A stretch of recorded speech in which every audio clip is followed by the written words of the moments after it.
community do we change how we do business and making sure that we do business that is thriving. To the weekly business briefing. I am Crystal Mitchell, and I wear several hats. I am the co-director of Recycling Black Dollars. I am a business coach in the community, and as well as I host a show called The Business Zone with Crystal and Gilbert, and we broadcast live every Friday afternoon at 3 o'clock, talking about some of the same things we do here, but we really are speaking on how that as a community, a Black community, do we change how we do business and making sure that we do business that is striving for success and that we're not surviving and that we're thriving. And one of my main purposes for this platform, and Stephen Turner representing the BBA, we are hosting this platform to create unity and solidarity in our community, to close off our silos, to make sure that we have a voice and that voice is loud enough to change what has been going on in our community. So you guys all participate every week, so I would assume you're on that same page with us, and we thank you for that. Today, we have someone that's quite informed about what goes on in the city of Los Angeles. I just think she's absolutely amazing. She's one of the brilliant minds in our community, and I've worked with her on certain projects, and I'm just amazed at how fast her brain processes stuff. And she's very well connected in the community. She's doing an excellent job down on Central Avenue. They have their own little eco center down there, and we'd love to have that happen all over Los Angeles. So let me welcome Sheree Franklin, and she'll tell you a lot more about what she does. And she's very important in our community, guys, and it's important that everyone knows what she does. So welcome, Sheree. Thank you so much, Crystal, and thank you for allowing me to join you today. And hello, everyone. I see lots of very familiar faces and names. So as Crystal said, my firm is Urban Design Center. We are thought leaders for community revitalization efforts to help bring visions and dreams to reality. We focus on legacy building development for small businesses, as well as community and economic development for nonprofits and developers who are trying to change or enhance the essence of our environment within our community and make sure that it's driven by and thought about by and created by people right here in our own community. That's our focus. We believe that development and managing a business isn't rocket science. We just have to know the science, and we're all capable of doing that. So having opportunities like this is what it takes. And so thank you, Crystal, for all you do. Thank you, Stephen, for inviting me. I really appreciate it. And thank you to BBA and Skip Cooper. Urban Design Center is engaged in many different things right now. We are consultants to several nonprofit organizations and government agencies around affordable housing development. We're also advising on several for-profit development ventures here in the city. We are business improvement district formation consultants. We help businesses, entities or corridors create bids. The City of Los Angeles has an approved list of consultants. We're one of them, and our focus is on South Los Angeles area, where we help create these districts that focus on how do you enhance business and keep the environment safe and clean. The two that we are currently working with, we formed the Central Avenue Historic District and put management in place. We train the staff on how to manage it. So the Central Avenue Historic District goes from Washington to Vernon on Central Avenue, and then also the Greater Leimert Park Village Crenshaw Corridor BID, which includes Leimert Park and then basically the area around the mall and Marlton Square.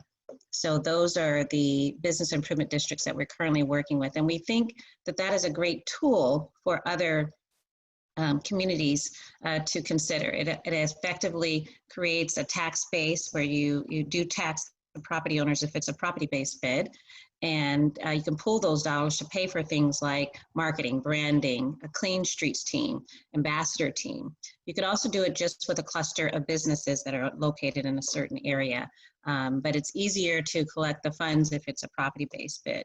We are consultants. We help, I'm on the board of directors for the West Hollywood Chamber of Commerce, and we helped them obtain the bid license for both Sunset Strip and also the Design District.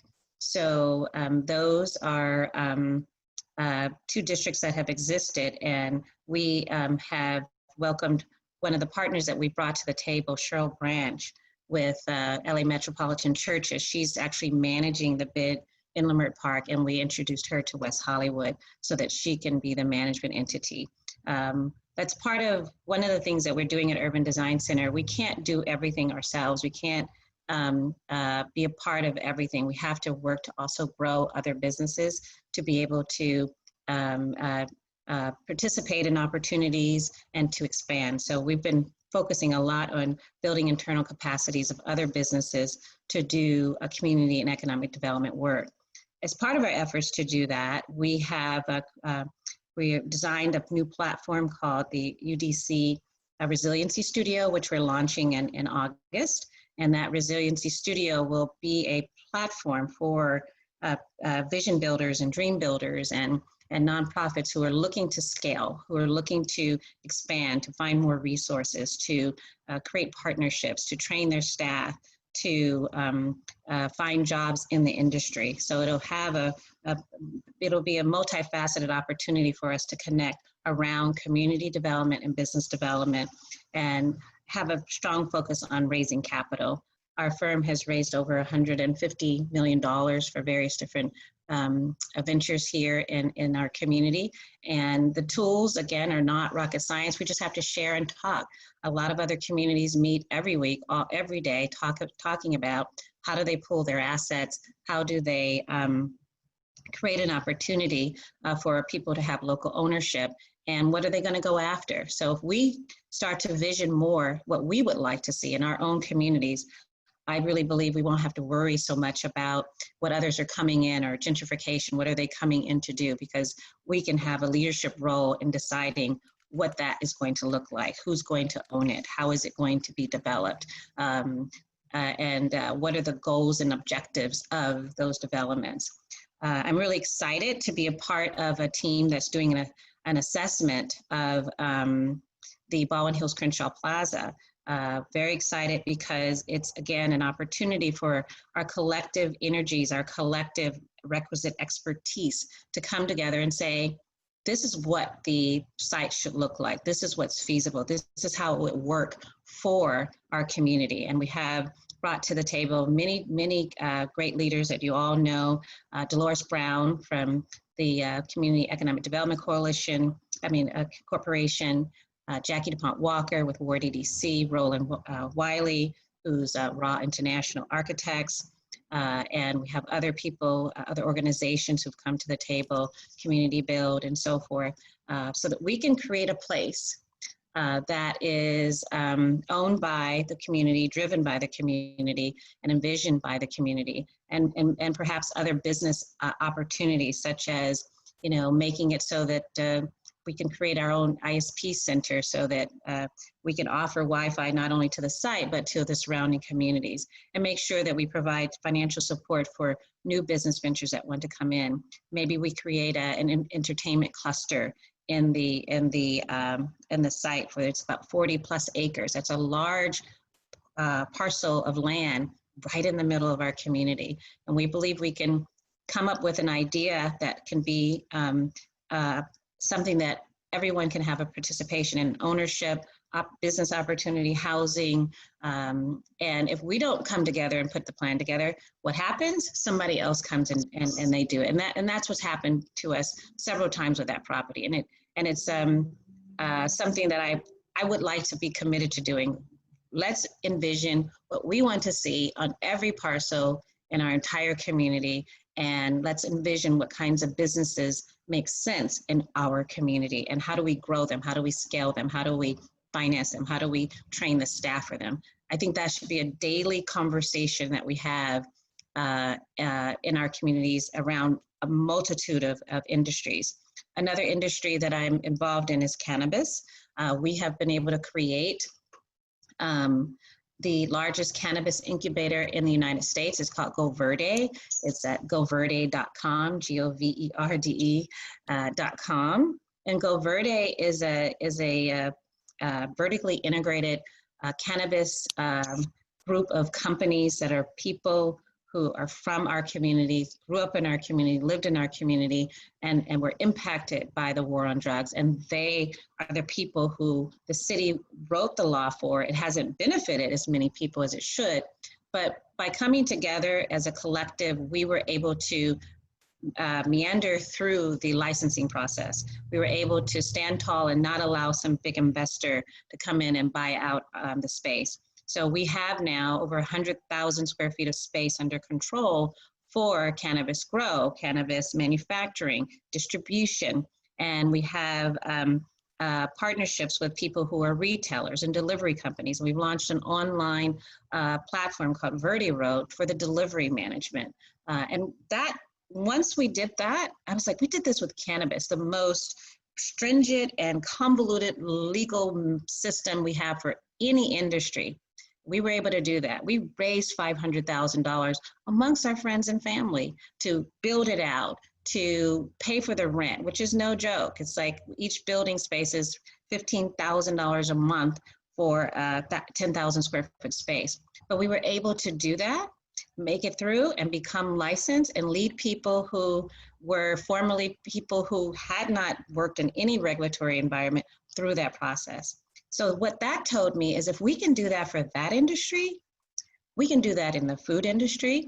We can do that in maybe the car parts industry. We can do that in any other industry. Let's take that model and repeat. And so that's one of the things that we're looking at, particularly around food, manufacturing and creation. I think that's another area we can create incubation around. We're consumers, but why not become consumers that are ambassadors of things that we own? You know, why not own what everybody else wants? Why are we looking out our window and looking at land and going, oh, it's just there, and then somebody else comes and decides what goes there? We can change that trajectory together, and that's what my life commitment is towards, is to do that. And I'm looking forward to working with as many people in our community to make something like that happen. See, guys, I told you she's awesome. She's awesome. She thinks big. I like the big thinking. So Sheree, how do we go about that? What are the steps? Because I've actually seen what has happened at the, on Central Avenue. I've worked with you on that. I am just I was blown away when I was first introduced to you and did the work and helped with the accounting piece of that. How do we duplicate that, and how do we go about creating these incubators of growth in our own community? So the first thing is what's happening right now is to come together and to think about it, vision, and make a plan to understand what the asset is, what is the value, what is the opportunity. There's plenty of tools to do that kind of research. But Central Avenue, my work on Central Avenue started in 1990, and it's not it's a short period of time. That's over 30 years ago. I worked with Concerned Citizens, Juanita Tate, to start their Housing and Economic Development Division. And we put our first piece of land in escrow in 1990, and then another piece of land and another piece of land. So now you see all these beautiful housing developments that were created, and the Juanita Tate Marketplace on the corner of Slauson and Central. We put that in escrow in 1990. It was owned by Mr. Brown, who owned a lot of property here in the city. And that's important because we have a lot of legacy property owners that don't have, team members who can help them build it. So for instance, one of the developments on Central was at Central Avenue and 46th Street there. And it was a piece of property owned by a doctor named Dr. Wilkins. And I would drive my little, at the time I had a little Miata. And so I would drive up and down the street, and I would drive one day and he had built one side of the wall, and then I'd drive maybe another day and he had torn it down and started building another place. And I just said, what is that guy doing? So finally I just stopped. I said, what are you doing? He goes, well, I'm Dr. Wilkins, and I had hired a general contractor, but I'm going to lose my insurance and my loan if I stop construction. So I decided that all I knew how to do was build the wall over and over again, and I'm still in construction. My heart sank at that moment. I was like, oh my God. So I went to Anita Tate, and we had just closed on our first deal at 27th and Central for 40 units of affordable housing. And I'll tell you what I tell a lot of people. People go, oh, well, you can't do that housing yourself. Where are you going to get the money? How are you going to raise it? I said, we're going to read the same things that the people are going to come here and sell us their services to do. All they did was read the low-income housing tax credit guidelines. It's called a qualification plan. They read that, and then they figured out how to do it. So I read it. Now I know what we're going to do, and we're going to go to the same investors that they go to, and we're going to syndicate our own tax credits. So that's what's going to happen, and that's what we did. So we had this developer fee from our first deal. So I said, Anita, we've got to buy this land and help this doctor because he doesn't have any resources. And I can remember going to this little hole in the wall place with this lender who had foreclosed or was trying to foreclose on him. And you go there and you have to bring a cashier's check of $90,000. And it looked so seedy. And we just looked at each other, and she said, are you sure we should do this? And this doesn't look real. I said, we should do it. And we stood there and we prayed over it, and we gave that check, and then we were able to buy that land. We named that building One Wilkins Place in honor of Dr. Wilkins. And we saved a piece of property in our community. And so a lot of it comes around visioning. I encourage everybody to just have a vision, and nothing is too big. The price of the mall is $130 million. 130. The Macy's building is going to cost another $40 million. Can we do it? Absolutely. Absolutely we can. What we have to be concerned about now is preserving the businesses that are there, because we're in the middle of COVID and it's having an impact. But when you look at how the tools we can bring together to make that happen, we have all of those tools in a partnership structure. And so that's one of the things that I also want us to do, is to think partnership, think collective economics. We don't have to have everything. You don't have to own everything. You don't have to only me. It's not about me, it's about we. And if we can get over that hurdle, I just believe there's nothing that is too difficult for us to pull off. Those are the two things I tell people: read. It's all there. For the mall, we're studying, we're reading, we're looking at all the data. It's in an opportunity zone. We know how to structure that. We can go after new markets tax credits, make that happen. We know all the bankers. You guys all know all the same bankers that invest in new markets tax credits every single day. And we can go and get $65 million in tax credits to buy it. We can present to an opportunity zone investor and tell them why this is one of the best pieces of properties in the country and why so many other people want it. If they're coming and plopping down cash, there's value. We are not seeing our own value. That is where we're going wrong, is not understanding and appreciating our own value. Sheree, so I sat in on a town hall meeting recently, and Damon Goodman was explaining exactly what transpired with the Baldwin Hills Mall. And can you kind of enlighten everybody? I mean, you guys did something absolutely incredible. You, a predator that was coming into our community, you guys got together. I think there's a large amount of you, a whole conglomerate of you. Is it not? There's everybody played a role, and that's what I mean in terms of coming together. There's something we all can do. Pastor Smart and Reverend Mosley Jonathan Mosley were instrumental as well, and everybody has some kind of connection or an ability to change the trajectory of things that are happening. And so that's what happened. Everyone from all sides, you know, Crenshaw Subway Coalition, Najee Ali was there, that kind of pressure to say, wait a minute, that is not what we want in our community. That person isn't partnering with us. And it was heard by the people who were selling the property. And I think that CIM realized that it would be an uphill battle for them to come in, disregard the master plan that was devised by the community for the community, and come in and say he wanted to do something total. He'd have to go through an EIR process that was not going to be easy, because who is he to come and disrespect what we have decided is important to our community? We cannot allow that.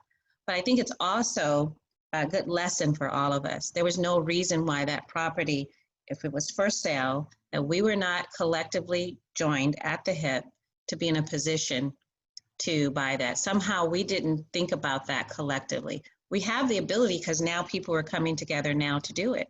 We should have been doing that ahead of time. We should be ready.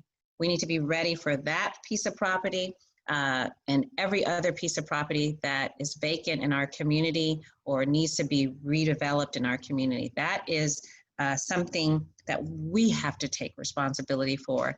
And this is, and that's why I think this site is so important, because just imagine had the voices not come together, we would not have the opportunity to do something so pivotal, so central to our community. And it would have been gone probably forever, all of our lifetimes, forever. And you know, it's so interesting that you said that, because when a number of us read it in the paper, we're like, oh, well, okay, there's nothing that we can do about it. I think I heard that so many times. And when I said that there were a group of people that were coming together, and they're like, there's no way, Crystal, they're asking for $100 million. So when I heard who was involved, I said, oh yeah, they're gonna make this happen. Because I knew a couple of people that were there, and I know you guys just persevere. And so we thank you for doing that. But now what we need is, what do you guys need from us? I know when I spoke to Damien, he had indicated that, you know, the steps are, you guys are moving through the steps, and the voices of the community is necessary. So what exactly do you guys need from us to help you guys do, because that's pivotal, and be able to secure, because, you know, Windsor Hills and View Park is under siege right now. Crenshaw is under siege, and we're just kind of sitting, not knowing what to do. You know, most people don't know what to do. So what can you give us some guidelines on how we can help you guys? Certainly. Well, first is being informed about what is happening. So this type of opportunity is critical. We have to stay acutely aware of our surroundings, the opportunities, and who's doing what policies and procedures are being put in place to create those opportunities, and how do they benefit our community. We are, lots of policies are being made, like transit-oriented community with no parking, or opportunities for the opportunity zone, for instance. How are we positioning ourselves to be involved in the process? And so everyone can think through that. That's important. So I'm working with a group of people who are doing the analysis. We're calling it the design and financial feasibility analysis. We will issue a survey so that people who are in our community can provide some meaningful information. For instance, there's 960 units of housing slated in the master plan. We need to discern what does that housing mix look like? Who do we need to serve? We know that we have a lot of people who are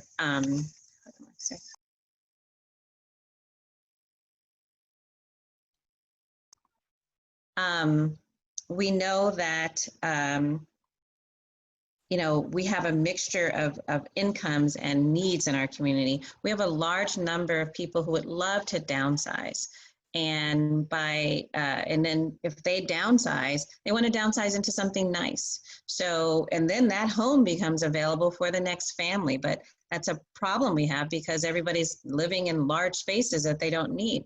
Maybe this development needs to meet that need. Student housing. So many of our students, they can't afford to live on campus or to be near a campus when they're in school. And also it's very isolating for African Americans to be in an environment that they're unfamiliar with. So this site is at the center of the universe for Metro. We can do that. So we need a survey that really helps drill down on the needs. We also need to do some branding and marketing analysis, essentially to get the people off the hill. What does the mall or it's really a village have to have?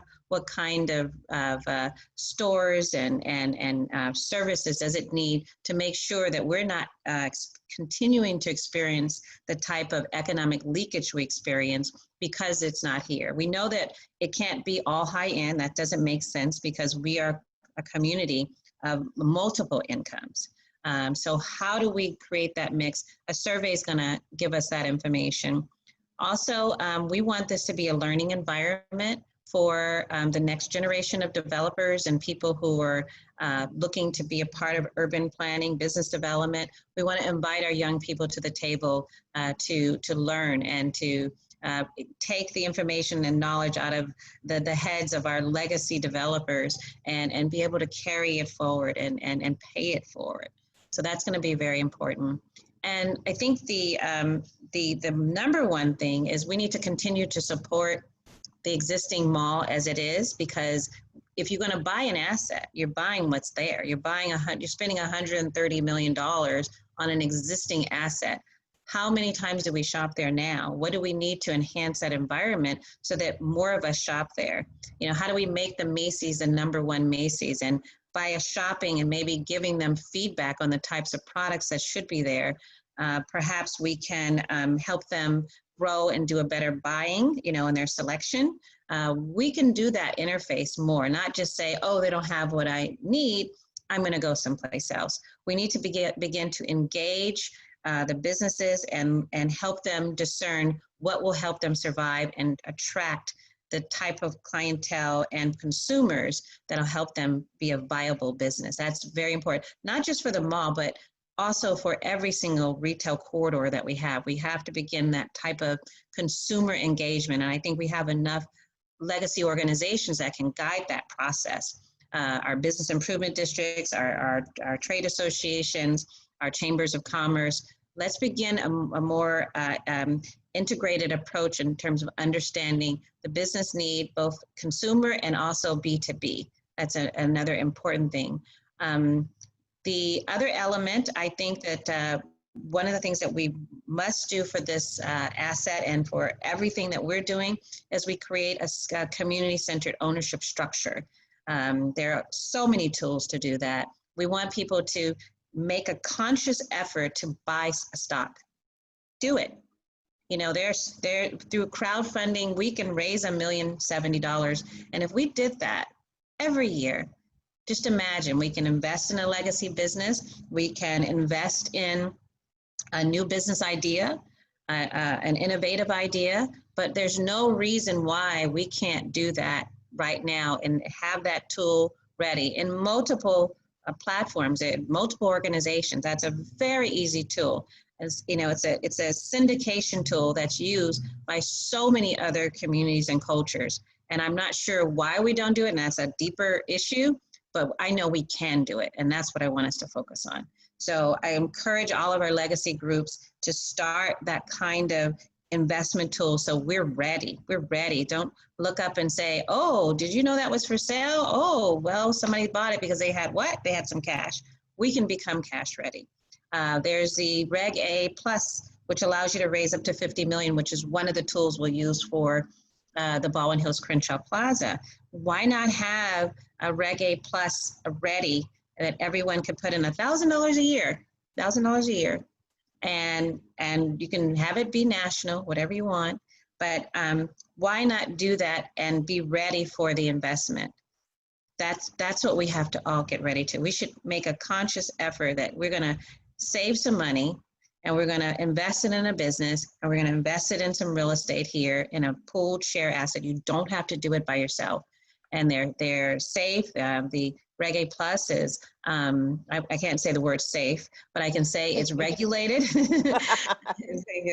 It's regulated by the SEC, the Securities Exchange Commission, and so is the crowdfunding, which was created by Obama. It was a part of his Obama Jobs Act to create an opportunity for us to raise dollars for small businesses and invest in them. That's his legacy, and so far, hopefully, it's buried so deep in a book somewhere that the current person in office can't find it and change it, because the Obama Jobs Act works and we need to use it. There's been a couple comments. We have Kevin Harbor from the BizFed Institute on. He's so happy to be involved in the Baldwin Hills Mall purchase and being involved in closing the digital divide in our community by integrating best-in-class technology and capability. And I know you were involved in the Jordan Downs project as well, weren't you? Yes. Sheree? And that was a vision part of that, right? Creating the digital technology for the parents and so forth. And that's being built over there. You guys don't even know how amazing this young lady is. And if you don't, you need to sit down and have some conversation with her, because she will blow you away. Jeffrey Lake indicated that the Reg CF is expanding to $5 million. And that's going to be a game changer. Yes, exactly. So can you guys explain, for those of us that don't know, what the Reg CF and the Reg A Plus is? What are those, and how do we find out more information so that we can read up as well? Well, first, thank you, Kevin. I'm so excited that he is a part of the team, because he's thinking about how do we make this a smart city, smart project where, we are communicating via technology and sharing data in a way that makes us efficient, makes us green. So we'll be able to implement those kinds of things and then create a grid of information that can be shared with a greater community, and also bring the type of technology that enables us to host all kinds of businesses. If we want this to be, have some studios, for instance, you've got to have some fiber optics, and you've got to be able to transmit data very quickly. And you can bring in different kinds of studios if you have the proper technology and solar energy. So that's one of the ethos that we have for the Baldwin Hills Crenshaw Plaza project. Regarding, I'm going to just do a brief thing. And one of the wonderful things is, as Google, if you put in any of those words, there's a lot of information. So under the, and I'll just say for the different types of names, they have to do with two things. One is amount of money you can raise, and then who can be the investors. Are they accredited investors or unaccredited investors? Do you raise money just in your state, or can you raise it nationally? It also regulates, the different numbers regulate the period of time that you can go, raise dollars or have investment. So like you can only invest so much per year, per year per person. So you can pick the different kind of regulated structure to meet the needs of your project. So for the Obama Jobs Act, which like for the CF, right now it's $1.07 million, but if it goes to $5 million, that totally changes the game on the type of business you can invest in. With $1.07 million, you can think, okay, I can do this or that. So that would be a tool. The Reg A Plus, you can do 20 million, you can do 50 million, and again, it dictates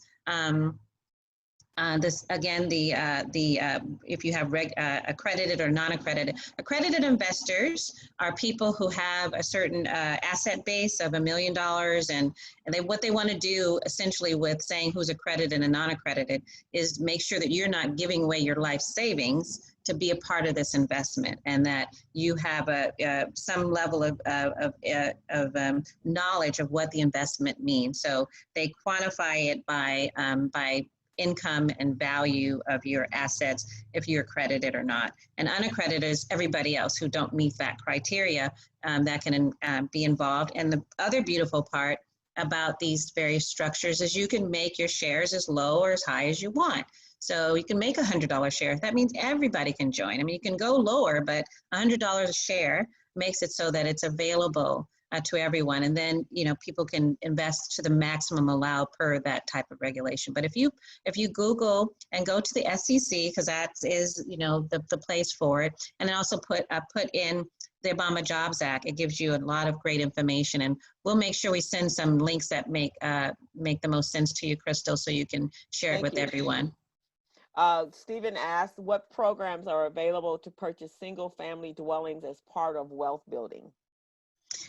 So I don't know if it's just programs, but we have several community-based organizations that are in that marketplace right now. Of course, the NHS, the Neighborhood Housing Services, is one of our leading entities to go to. They have programs for down payment assistance for first-time home buyers, I think up to $90,000, but don't quote me on that. West Angeles is in the community. They also have a first-time home buyers program where they're working with people to go through a homeowner's education and also provide some type of down payment assistance. These are programs that come and flow through either the city or the state. So I would encourage everyone, if you're thinking about buying a single family, to attend one of the classes and get involved with them to look at your credit issues, if you have any, look at how do you save, look at getting access to some of those down payment assistance programs. And then many of them work with other programs like HUD, where you can buy for 3% down, or the 203K program where you can buy units. And that's a really good way to look at entering the market, is to buy units. And it also gives you a little bit of money to fix them up if you need it. What was that one? The 203K, it's a HUD 203K loan program. Okay. And several lenders, we can get a list of the lenders that are qualified to provide FHA lending, both on residential and multifamily. So those are some of the things that people can do. The other thing we're encouraging people to do, one of those policy changes that we've talked about, is buying a single family home and then building an accessory dwelling unit, an ADU in the back for additional income. We have properties with very large backyards, and instead of, you can actually convert your garage or build a unit so that you can have additional income, and there are tools to do that as well. But single family purchases as a collective with family members getting together, that, you know, you can do, and you can also use the Obama Jobs Act to you know, pull money together and buy a house, and then you guys do another house, and then you do another house. So you can raise that down payment and get a good loan. That's very important as well. So those would be some of the things that I would share, and I can provide a list of some other things to you to share with folks. Thank you. And Colette Moore from PCR indicate West Angeles and the Neighborhood Housing Services offers first-time buyer and housing training. So basically what you're saying, Sheree, is we need to spend this time for our COVID quarantine, spend this time doing Yes. our research and realizing that we are not in a, we're actually in an opportune time. We really are, absolutely. And I would be remiss if I didn't acknowledge PCR. I've been on their loan committee for, I think, 16 years now.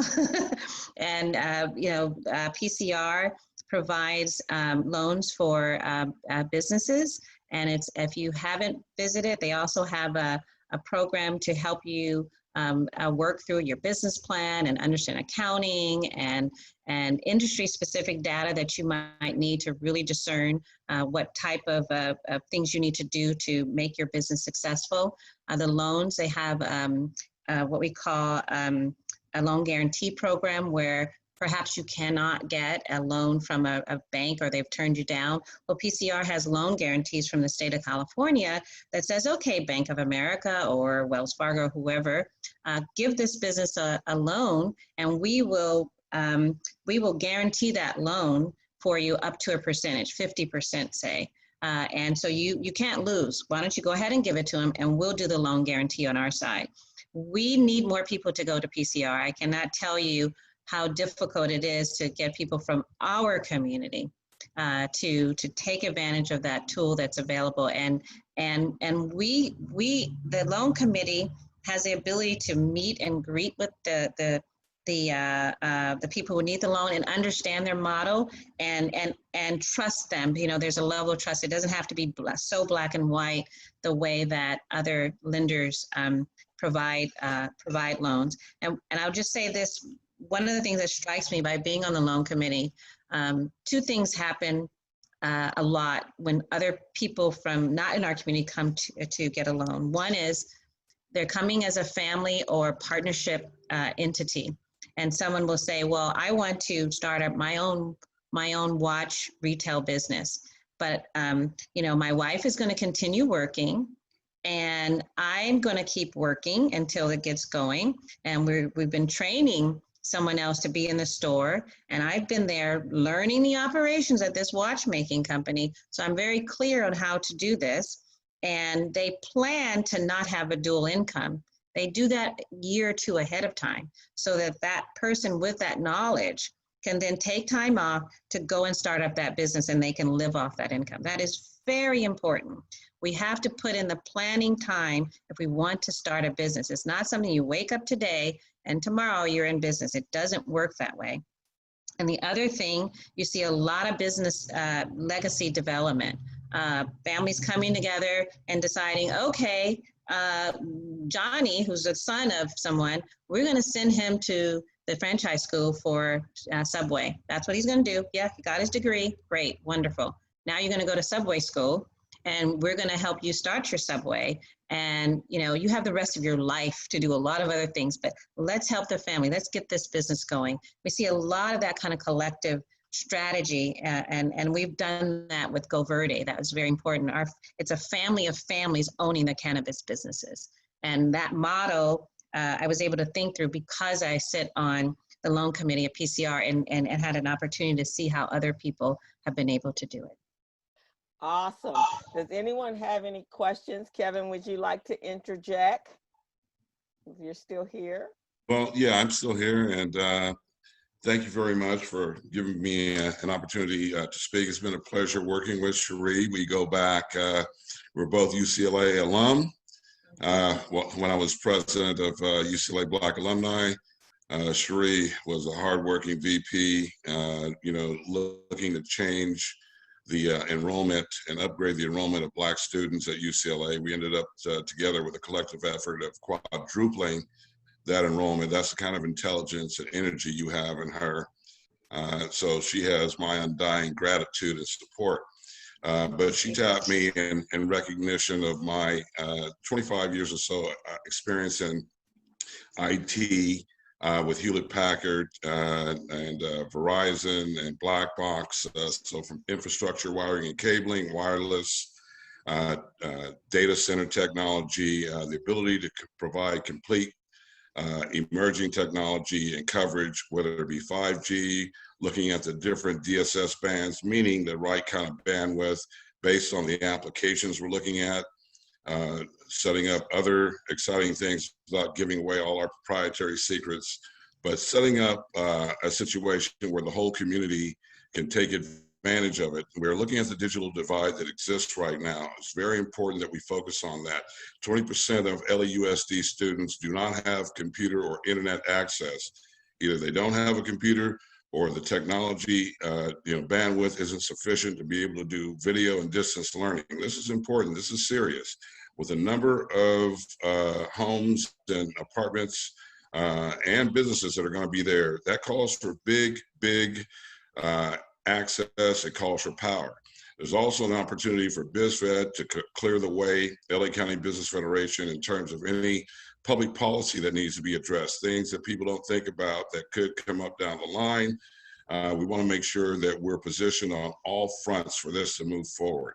So I am personally investing my time both as a community member, because I grew up in Leimert Park. I own homes in Ladera and Windsor Hills and live in Baldwin Hills now. And, I'm here. I'm in the community, and I'm here to lend whatever intellectual capital I have to make sure that this is a best-in-class showcase community investment. So Kevin, Thank that you. actually segues into something, because earlier part of the first part of COVID, everybody talking about the 5G coming in, and our community has all kinds of mixed messages and I don't know what you might call them, rumors and all kind of theories. So can you just touch on, I know we got a few more minutes, just that's not the evil demon coming in to take over? Can you? So, to understand how the infrastructure works, is small cell deployment, which is a lot more. There is science that goes to this, and we have to be able to differentiate science from rumor or innuendo. So, the good news is that because I'm the Chief Development Officer with BizFed, we enjoy having Verizon, AT&T, Crown Castle, Zayo, Spectrum, all the top technology providers, that can feed me information on the facts with empirical data, and then, to strategically make placements where there is no possibility of, how could I put this? Environmental impact, meaning human impact, with the technology's deployment. So, not to get too deep into physics, but anytime you have a signal, whether it be a radio signal, a current, or whatever, there's a magnetic field that circles it at a right angle, and depending on the power of that current or how that that technology is deployed, you got to take all those things into account. And there's a way that you can do things which, will allow for a safe environment, but the ability to maximize your ability to enjoy that technology. So we have engineering teams that, I get to vet the solutions that they present and submit. I get to vet it. The good news is that I got a long history and background of dealing with engineers. Can't pull the wool over my eyes, and so we're good. And I also have some intergalactic nerd gurus that if there's something I can't understand, I know who to go to get that understanding. So is there a place to find information out so people that are not the gurus that can feel more comfortable, or at least understand what's happening and what that digital divide really means to our community? Well, I can share one thing is that we've created a program called Wi-Fi Hoods, and HOODS stands for Housing Organizations, Operations, Developments, and Streets, to bring Wi-Fi to communities. We were able to do that on Central Avenue, and we've gotten several grants, almost $1 million in grants from the California Public Utilities Commission to wire up affordable housing developments to make sure we give them access, but also to train them in how to use it to enhance their life, not just for what's happening on Twitter, but also job searches and job training and skill development, language learning, online banking, online shopping, things that help them track their kids' education. So the Wi-Fi Hoods program, we're going to work with Kevin to expand it and make it available curriculums, online curriculums for people to understand how to access the internet and how it's a powerful tool in shaping our lives today. Okay, that's fantastic. See, I just need to call you, Sheree. That's what I need on a regular basis. So, guys, I wanted to just add, the Baldwin Hills Crenshaw Plaza will be featured in the Standard newspaper, I believe, this Friday, right? Yes. Jason's on. Jason yes. was on earlier. Yes, he's there, and I thank him. He's just asked, how can I help? And so I wanted to return the favor. I mean, we need to support him. He is talking about our community for us, and it's a place where we can share ideas. So if you can place an ad with him and or support what he's doing, please do. He's going to be an important tool along with other newspapers we have in our community, the Sentinel, Pace, to help keep us educated. We need to use those tools more to share information and spread the word. And I believe media is definitely an answer for us, because most of the time we don't know what's happening until it's too late to fix it. And Yes. so all media aspects, and that's one of the reasons for this platform, is to make sure people know that people like you and Kevin and are out there doing stuff, Emma and anyone out there, Colette, that are doing things for our behalf, but you guys just don't know that. So, but this is the way, so you can see their faces, and then you can actually reach out and support them when you see their names or attached to certain projects. Yes. One thing before we leave, Stephen is asking Sheree, is there any preferential treatment for former marijuana convicts to own their own business? I know in the beginning that was what you guys had worked on when you were having the training meetings. I went to a number of them. So is that still the premise? There's a policy in place, and there's also law here in the city of LA and the state. The problem with that is accountability and making sure that it actually happens. And that's where we have to continue to fight for. If I could say anything to when you have this kind of opportunity for social equity, where the city is saying, if you were formerly incarcerated, if you lived in a low-income community, you can get a license and nobody else can. Don't then give it away to somebody who comes to you like a snake oil salesperson, because that's what's happened, and say to them, oh, you can manage everything, you can control everything, and you can be the person to tell me everything what to do because you're going to give me some money or pay me $10,000 a month. Don't do that. You just have given away everything that's been granted to you. We can step up to the table in the community and support that person and still keep them as a CEO in charge of their own company. It's not rocket science to create a cannabis store or even grow. I mean, we've had people doing it for years. It's just more technology and a little bit more regulations, but if we read them and understand them, we can make it happen. Don't let someone who's coming to abuse this opportunity take it away from you. And that's what's happened to so many people. The people who got licensed were also able to use the license and pretend like they lived in our community because they owned a building, and they say, oh, we've been in a low-income community. We have to make sure our politicians understand that that cannot be tolerated, and they have to do a better job of oversight, and particularly the Department of Cannabis Regulation. That's their job, and we put them in office, and we gave them this opportunity to create this wonderful new industry, but they have to protect it for us. All righty. So we're at 12 o'clock. We want to thank everyone. Sheree, is there a way anyone, if they had any further questions, or wanted to know how they could get involved in the Baldwin Hills project or any of the projects, is there a way they can reach you? Yes, my email is Sheree@urbandesignCenter.com. That's SHERRI @urbandesignCenter.com. My phone number is 213-447-9264. 213-447-9264.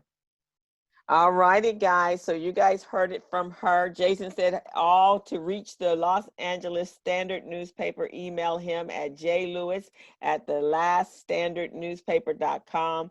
Visit their website, which is thelaststandardnewspaper.com, and follow us on Facebook and Instagram. LaShawn Scott said, thank you very much for all this incredible information.